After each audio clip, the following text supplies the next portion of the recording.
ګرانو ملګرو سلامونه او ښې چارې.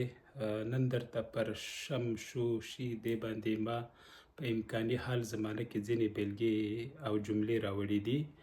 لکه اوله جمله ده: زه تللی شم، موږ تللی شو، شو کې واو دویم نه راځي.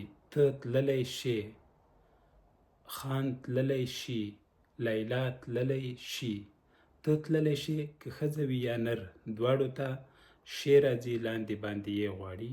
او خان تللی شي، لیلا تللی شي، دلته که نرینه وي یا ښځینه وي شي څه غواړي؟ څرګنده یې غواړي یا څنګ په څنګ ټکو یې غواړي، هم د ښځې لپاره هم د نر لپاره. خان او لیلا تللی شي، دلته هم شي کې څنګ په څنګ ټکو یې ده یا څرګنده یې ده.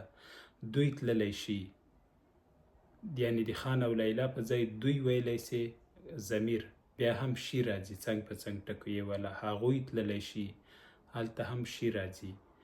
نو دغه د همدې زمانې د مرستیال فعل لپاره بېلګې سوې چې تاسو یې سم وکاروئ. د یو واو په ځای دوه واو ونه کاروئ او په دې کې هم له ګډوډۍ سره مخ نسئ چې دلته یې څنګه راځي، نارینه ته څنګه راځي، ښځینه ته یا جمع او مفرد ته څنګه راځي.